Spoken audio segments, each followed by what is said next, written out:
Ganda po maupo tayo lahat. Pagsampa ko ho kanina dito sa ating malita stage, napatingin ako, ano kayong simbahan ni Pastor Edwin Lacerda? Wala ho sa biodata ngayon eh, di ba?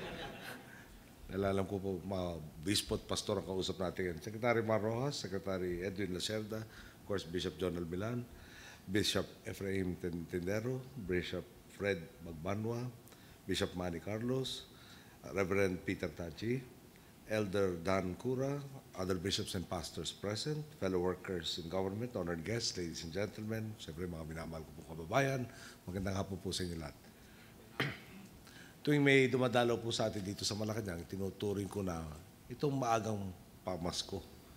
Kapag nakakasalamuha po natin ang mga kabalikat natin sa tuwid na daan, lalong-lalo na po ang K4 Philippines, kasama mga obispo at pastor na nagmula pa sa iba't ibang dako ng ating bansa, talaga naman pong nakakataba ng puso. Talagang klaro pong hindi po tayo nag-iisa.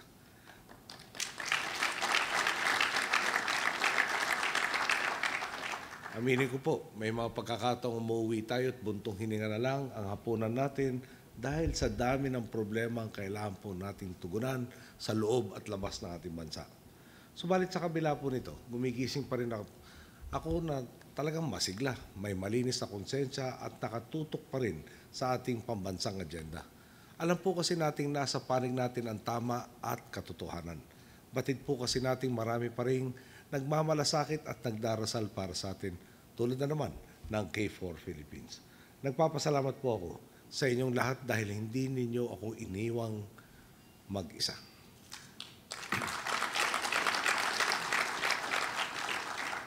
Batid naman po siguro ninyo ang kasalukuyang issue na sumusubok sa ating bayan. Umaasa po ako sa patuloy na dasal ng K4 Philippines para biyayaan ng sapat na lakas at tatag na loob ang bawat Pilipinong kaagapay natin sa tuwid na daan. Malamang po ay may mga unos pa rin darating.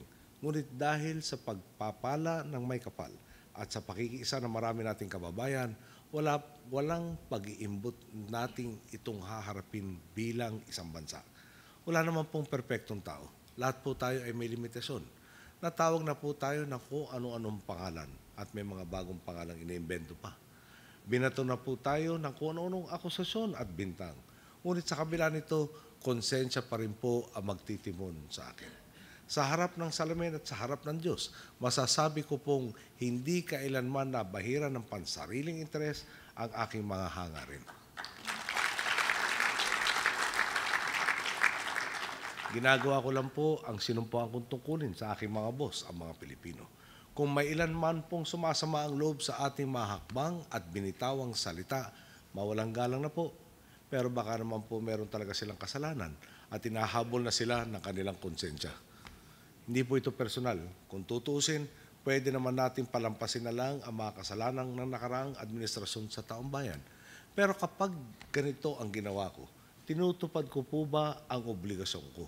Hindi ba't ako na rin mismo ang nagkanulo sa mga Pilipino kung hayaan kong manaig ang katiwalian sa bansa? Pasensya na po, pero hindi ko po maaatim na gawin ito. Ang pinag-uusapan po natin dito ay ang kinabukasan ng susunod na salinlahi. Lahat naman po siguro tayo ay naghahangad na magpamana sa kanila ng isang lipunang mulat kung alin ang mabuti at masama. Isang Pilipinas kung saan ang mga pinuno ay may takot sa Diyos.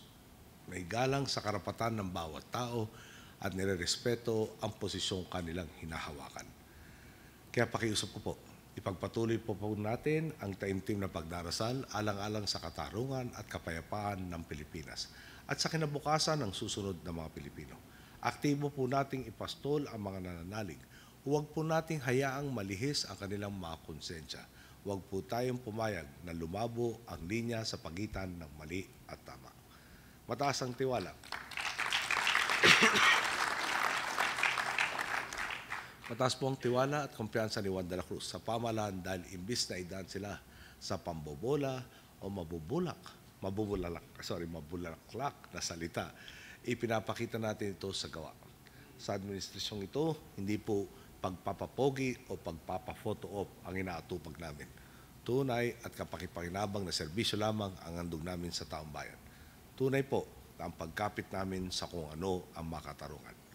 Makakaasa po kayo habang binibiyayaan po tayo ng Diyos ng nag-uumapaw na pagpapala, sinusuklian natin ito hindi lamang sa pasasalamat, kung hindi higit sa lahat sa paninigurong ang nakikinabang dito ay ang sambayan ng Pilipino. Bukas palad na serbisyo, malasakit sa kapwa, tapat na paglilingkod sa tuwid na daan. Ganito natin ginugunita ang diwa po ng Pasko. Ito ang pinakamabuluhang aginaldo natin sa sambayan ng Pilipino.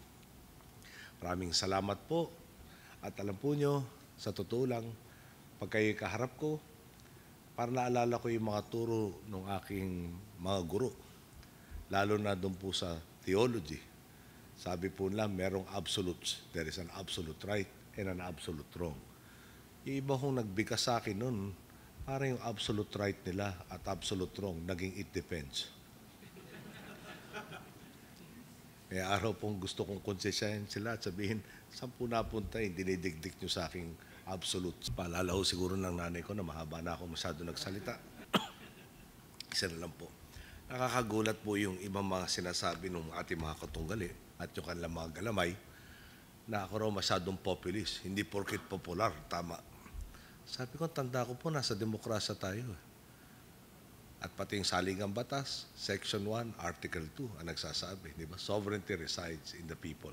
All power emanates from them. Everything that we do should be in service of the people. Pag tinignan na po na pwedeng baliwalain yung taong bayan, palagi ko maling-mali na yata ang pananaw dito mga katunggali natin. So, nakiusap po ako kung pwede para mas maganda.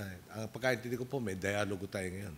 So, may question and answer portion tayo. Kailangan si Bishop Milan ang magiging facilitator yata natin. Please feel free to ask me any questions. You are my boss, after all. Thank you. Good afternoon.